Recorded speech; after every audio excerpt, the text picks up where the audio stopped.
itself. He is taking my good. Anybody here already, your brains are already doing exactly what you would do, right? If you were in that position in the airport, or what you would want to do, arm for war. The angry voice gets going. There's one thing, I haven't learned very much in life, but there's one thing I have learned, and that's that angry voice pretty much is never to be trusted for accuracy. But you can imagine yourself in the airport like this. I can see all of your minds and your faces just going, it's a pretty good scene. Your head, it makes a scene about who this person is, about what they just did, and this stepping in front of you, who they are not.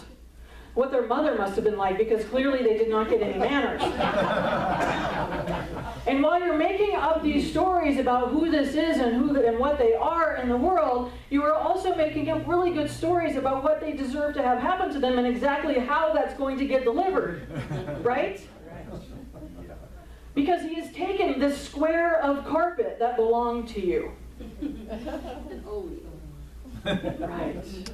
The square of carpet. And you might get on the plane 1 minute later than you were going to get on the plane. And if you're flying Southwest, he might get the seat that you really, really wanted. But you can never count on anyway if you're flying Southwest. So this is a problem. It's a problem, right? Or is it? Now, I watched this video last night, and I posted it on the CCSL Facebook page if you want to watch it. It's very interesting. It's only about a minute and a half. And it is First World Problems read by Third World People. It was actually filmed in Haiti, and it was filmed by a group who works to provide clean water around the world for people that don't have clean water. So it's things like, I hate it when my phone charger won't reach the bed, read by a little girl who's standing in front of a school bus that I think she probably lives in. Because it's like a dead school bus all covered with weeds, And, or I hate it when my mint gum makes my ice water too cold.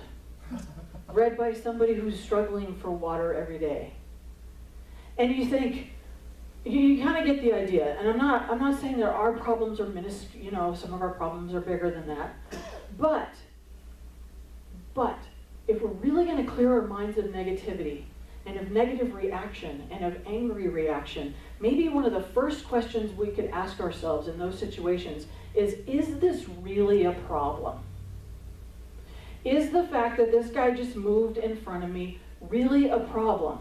Or is it my mind wanting to get angry because he took my piece of carpet? Or is it my ego wanting to get angry because how dare he do something that is a personal affront to me? And so the part of me that wants to be strong and big wants to reach out and touch someone. I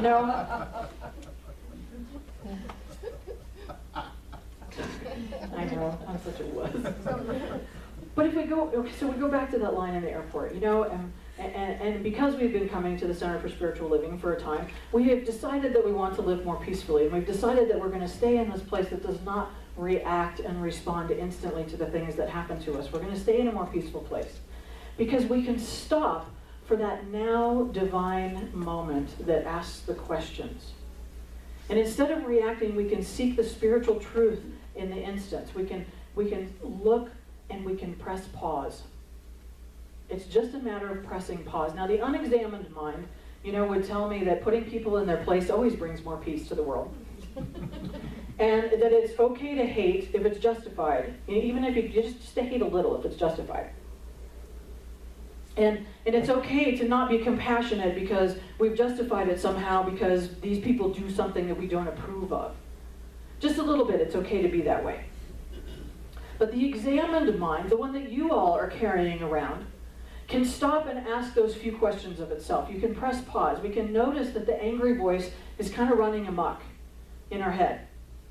The second question, the second thing we do is we interrupt it. We interrupt that flow of amokness, if that's a word. We stop it and say, is this really a problem? Is this really how I want to be in the world? Is what I'm about to say to this man the person I really want to be in the world? And does it reflect who I really believe myself and know myself to be? And that's the really important question. Does what I'm about to do reflect who I really am? Do I want to do that? Do I want to see what will happen when I do that? Or am I just going to be embarrassed by it in the long run? You know, you can ultimately ask yourself that question: does this action bring more peace to myself or to the world? And this problem, is it really a problem, or is it something I made up? Now, Reverend Edward, when he tells this story, he says he's having all this stuff running through his head, and he's had the whole conversation in his head about, you know, what he wants to say and what he wants to do and how he could deliver it and whether that's really who he wants to be and how he wants to be in the world. And he says in the midst of all that, he's staying there very quiet and very still and working it through. And he says the guy kind of turns around and looks at him and gives him a funny little look, and he steps back behind him again. Now, is that not just divine intervention or perfection of lesson or something, or talk material? I don't know. Or just a coincidence, I'm sure, that he, you know, did all that. But in staying still and not reacting, he actually received the gift that he wanted to receive. Whether it was the, you know, just the knowing that peace works, or he got his piece of carpet back, however you want to look at it, you know. But this guy, no explanation, no disagreement, he never said anything to him, he just stepped back. Ernest Holmes also said, the Spirit will never fail us if we never fail to believe in its goodness and its responsiveness. You need that one again? The Spirit will never fail us if we never fail to believe in its goodness and its responsiveness. He goes on to say, life will become one grand song when we realize that since God is for us, none can be against us. We shall cease merely to exist. We shall live.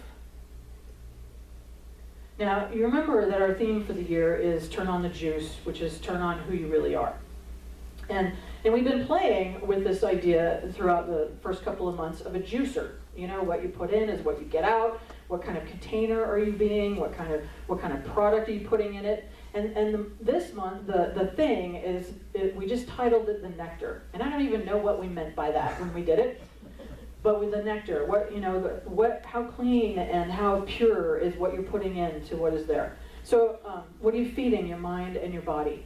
Does it support you in feeling strong and healthy and clear-headed, or does it feed your anger and leave you feeling sad and disheartened and depressed? Now, I looked up the word nectar, of course, because I'm a dork. I look things up. In Greek mythology, nectar is life-giving drink of the gods. It is the life-giving drink of the gods. And while some of you might think that is beer, I would suggest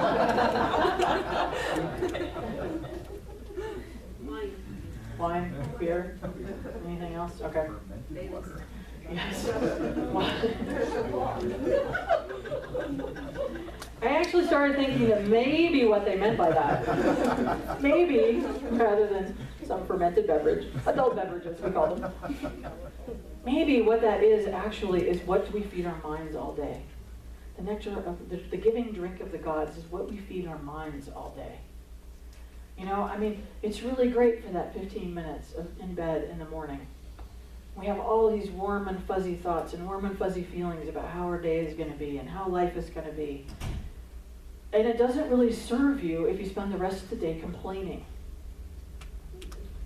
And that kind of thing is a choice. That's the other thing that we get to learn from here, you know. When we are living beyond that first kingdom consciousness that we've talked about, which is where everything happens to us and we have no control over it whatsoever. When we move beyond that, we understand that we have control over how we are thinking and how we are responding. And even when some of that stuff gets through, it gets through and we just don't react and we move back to what we really want. You know, we can listen, we can choose. We can listen to the voice that says, arm for war, go, that guy's an idiot. Or we can listen to the one that says, is it truly a problem? And the bottom line question is really, do you have sufficient quality control where your thoughts are concerned? Now, here's the thing about quality control. If you think about a factory, quality control does not mean that nothing ever comes out as a mistake. It doesn't mean that a part never comes down the line that has something wrong with it. It means that somebody is watching for that, and they stop and they pull it off. And if they notice that more and more and more of them are starting to have a flaw in them, they don't beat up the parts. They don't beat themselves up with the part, which is what we do quite frequently. They shut off the machine for a moment, and they go back to the source of the problem, and they adjust until they get it fixed, until things start to flow out again in a way that they're supposed to flow out, or that they want them to flow out, or that the measurements fit, whatever it is that you're creating. And I would suggest that our minds work the same way. We don't have to say, oh my God, I had a negative thought. You know, that's not what it's about. It's about, okay, I had this thing happen, and I reacted negatively to it. And when I go back to this place of these questions, and I go back to this place of source, which says that God is all there is, and therefore joy and love and peace are really what I am about, then I self-correct. And I move into a place where more and more and more often, that is what flows out of me. Because in order for that to constantly flow out of us, we have to stay connected to source. You know, you have to stay connected. If water's going to run in a pure way, it has to stay connected to the spring. Otherwise, things get muddy. You just shift and you adjust and you shift the belief. The Buddha said, overcome the angry by non-anger.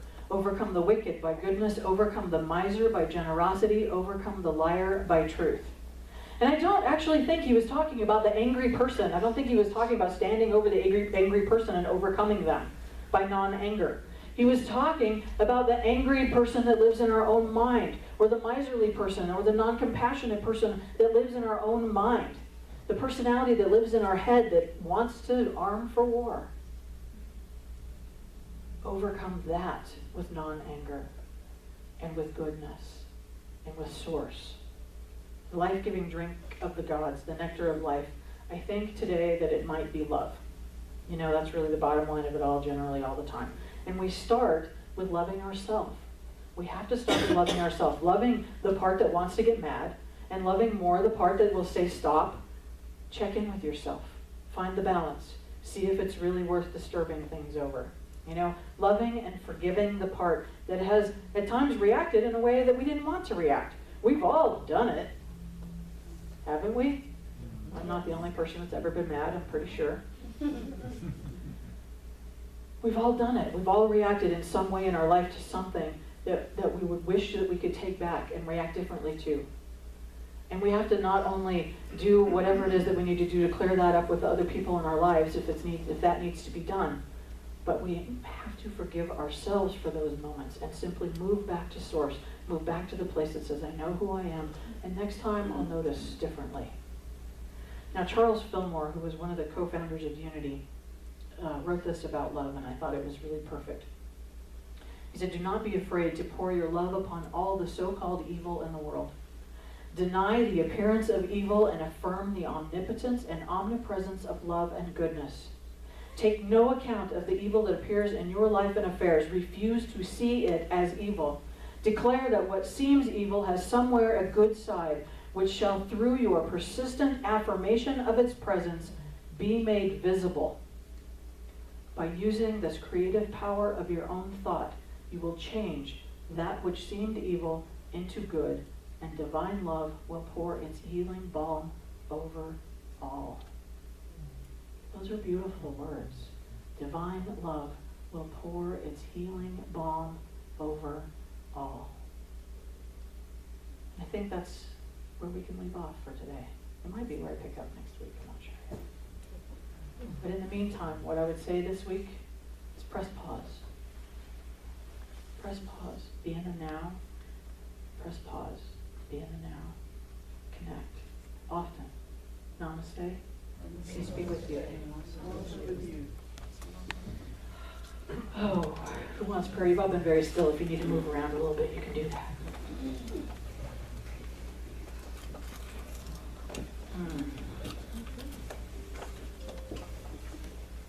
In the stillness of this moment, we press pause.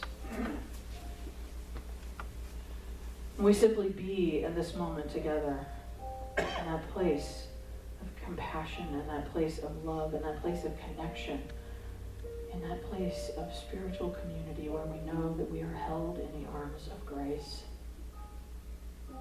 where we are in a safe and loving space, have our feelings, to have our emotions, to have whatever it is that comes through us. And then to know absolutely that we are wholeness personified, and that we are perfection personified, and that we are absolutely the presence of Spirit right here on this planet. And as we know that allness of God, as we know that Spirit is everywhere present and can be nowhere else, and we connect with that, knowing that as it is, we are. Knowing that it moves through, and as each and every one of us, and as we look into each other's eyes, we see the divine in action. This day we just rest in that, in this now moment that knows that we can be here, present.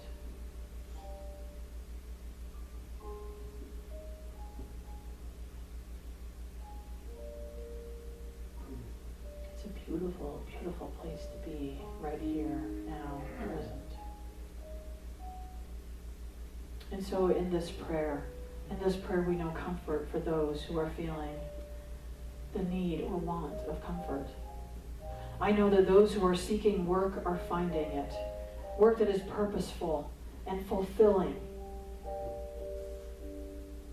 I know that those who are feeling separation in any way know that there are no walls in this world. Especially now. That if we choose, nothing keeps us apart. And comfort for those who are feeling any kind of loss or lack. And gratitude for clapping at our kids and how amazing they are.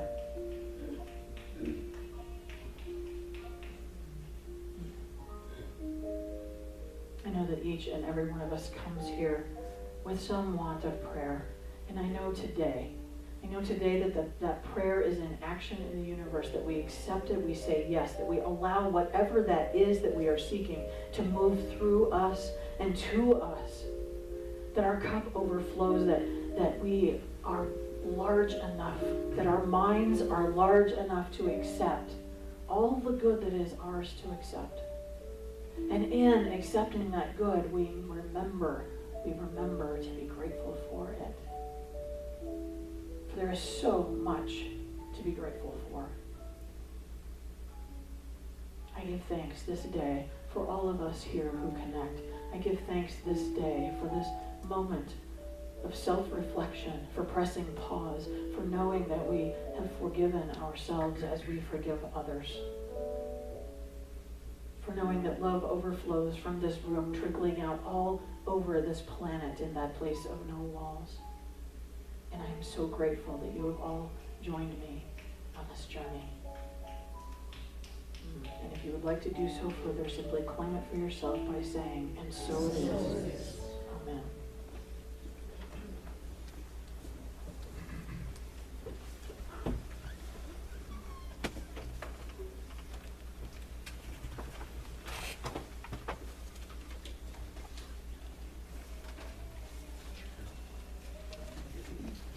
When we come to the table of life, every single word that we say makes a difference.